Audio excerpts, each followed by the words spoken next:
body parts, houses, cages, spiders, sexuality, jealousy, anxiety, loneliness. Louise Bourgeois is widely considered to have been one of the most influential figures of late modernism and the contemporary era. Her career spans across 7 decades, establishing herself as a truly iconic artist, best known for her often monumental sculptures, installations, prints, or works on paper.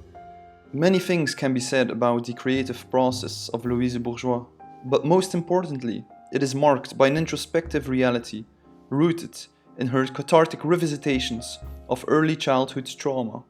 Autobiographical elements are crucial within her works, as an imbued value enters her objects, with her personal symbolism and an act of psychological release playing upon the powers of association, memory, fantasy, and fear.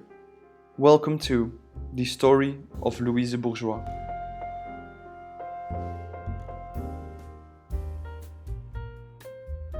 Louise Bourgeois was born December 25 of 1911 in Paris to Louis Bourgeois and Joséphine Fauriot. Louise Bourgeois states, "I was a pain in the ass when I was born. When I was born, my father and mother were fighting like cats and dogs, and the country was preparing for war, with my father, who wanted a son, got me."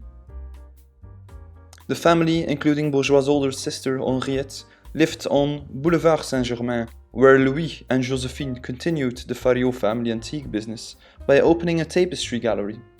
In 1919, the family acquired a property in Antony, a suburb of Paris, which included an atelier for the restoration of tapestries.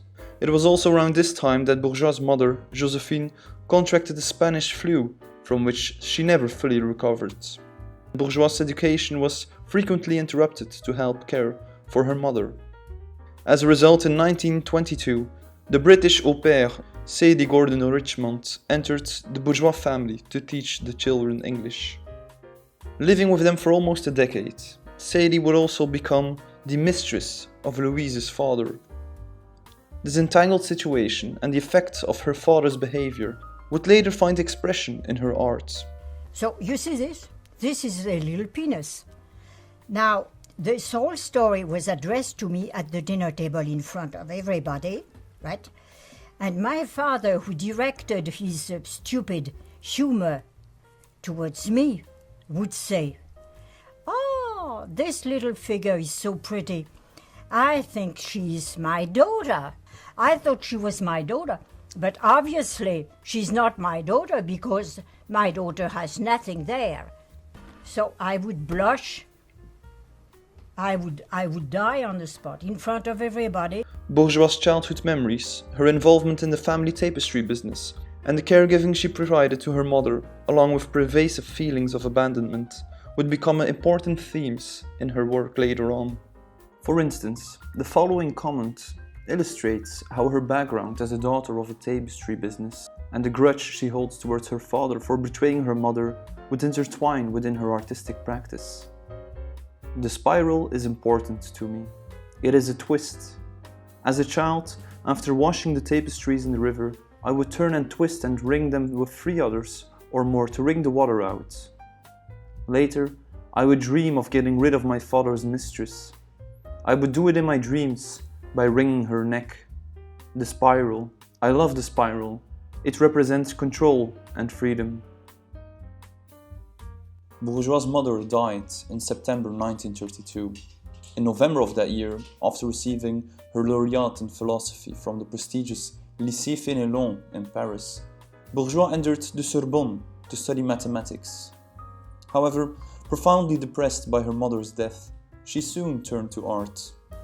Bourgeois attended several different academies and artists' ateliers in Paris, and took classes at the Académie de la Grande Chaumière, the École des Beaux-Arts, and the École du Louvre. During this time, she also studied with Fernand Léger, who told her that her sensibility leaned towards the three-dimensional instead of painting. In Paris, she met the American art historian and professor Robert Goldwater.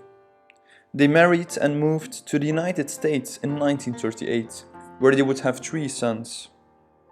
In the United States, she would continue to study and work her way into the New York art scene. In 1945, she joined the American Abstract Artists Group, alongside the likes of Barnett Newman at Reinhardt, but was also friends with Jackson Pollock, Mark Rothko, or Willem de Kooning. But these American masters also said that Louise Bourgeois was not really an abstract painter, rather a sculptor. Bourgeois' early works include her distinct personages from the late 1940s and early 1950s. A series of freestanding sculptures which reference the human figure and various urban structures, including skyscrapers, for instance. Her installation of these sculptures as clustered environments in 1949 and 1950 foreshadowed the immersive encounters of installation art 20 years before the genre's rise to prominence. In 1966, she was included in the seminal exhibition titled Eccentric Abstraction, famously curated by Lucy Lippert at the New York's Fischbach Gallery. However, the Franco-American female artist would never fit into any box, defying categorization with her mysterious and above all deeply personal works. Her husband, Robert Goldwater, would pass away in 1973, as he would not witness her incredible rise to become a highly established artist during the fall of her career. Her career evolved very slowly, with a breakthrough moment aged 70 in 1982, with a retrospective at the Museum of Modern Art. Since her 1982 retrospective at the MoMA in New York, major shows followed quickly, participating in Document Online in 1992 and even representing the United States of America in 1993 at the 45th Venice Biennale. The art world gets acquainted with Bourgeois' unique works on a global level. Her work is inextricably intertwined with her life and experiences, fathoming the depths of emotion and psychology across 2- and 3-dimensional planes of expression. Art, as she once remarked in an interview, is the experience, the re-experience of a trauma.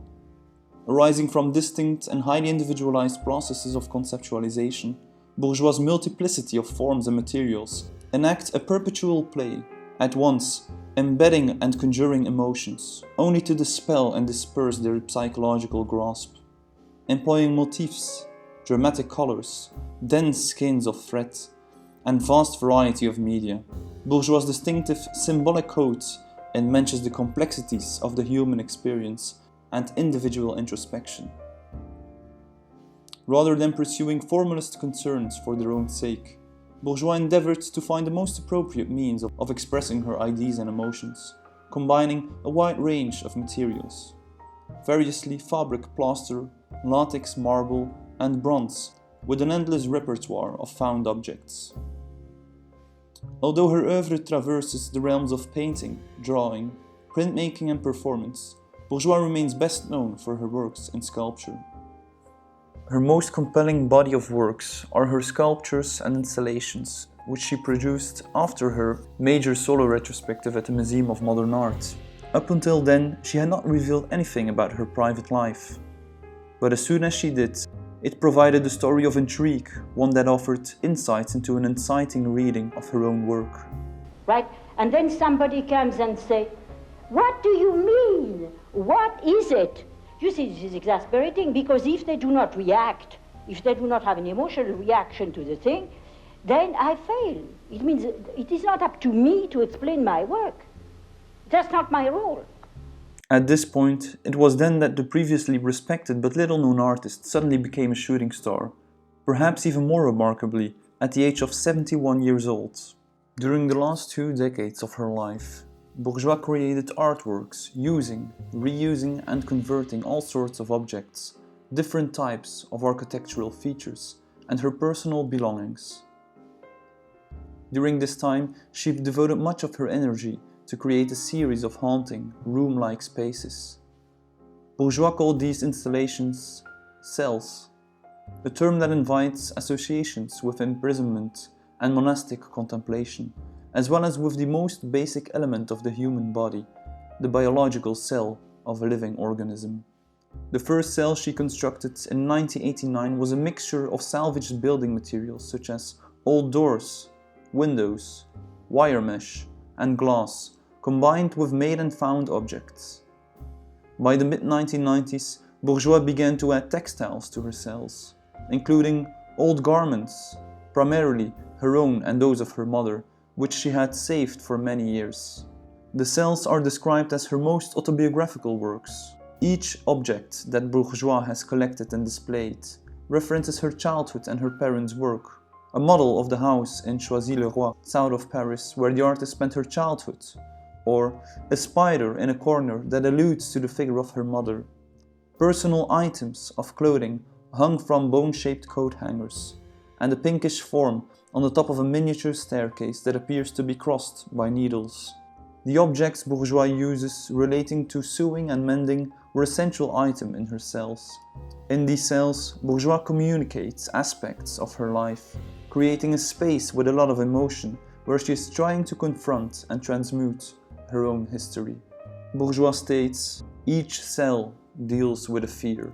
My reminiscences help me live in the present, and I want to survive.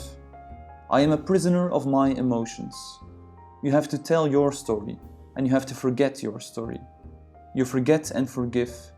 It liberates you." Doing so, the constructions of these cells work as a form of catharsis for Bourgeois to handle her childhood trauma. She transfers fear and pain into strength and solace. Think about her iconic series of giant spiders, which she only started to develop in the 1990s.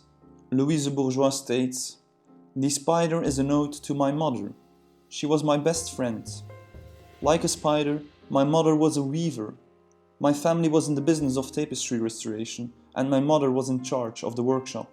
Like spiders, my mother was very clever. Spiders are friendly presences that eat mosquitoes. We know that mosquitoes spread diseases and therefore unwanted, so spiders are helpful and protective, just like my mother." Her spiders would take the art world by storm at the start of the new millennium. In 2001, she was commissioned to fill the Tate Modern's monumental Turbine Hall, followed by a retrospective in 2007, which traveled the world encompassing institutions such as the Centre de Pompidou in Paris, the Guggenheim Museum in New York, or the Hirshhorn Museum and Sculpture Garden in Washington, D.C. She would continue to work obsessively with an unseen drive and vision. On May 31 of the year 2010, Louise Bourgeois passed away in the Beth Israel Medical Center in Manhattan. She died of heart failure just a week after finishing her last pieces, aged 98. Today, Louise Bourgeois is widely considered as not only one of the most influential artists of the modern and contemporary era, but also as a truly iconic figure with a lasting impact on the world, having touched numerous souls and hearts with her works, but also with her charismatic and intriguing persona. The grand victory of Louise Bourgeois is how she transformed her childhood trauma into a universal strength.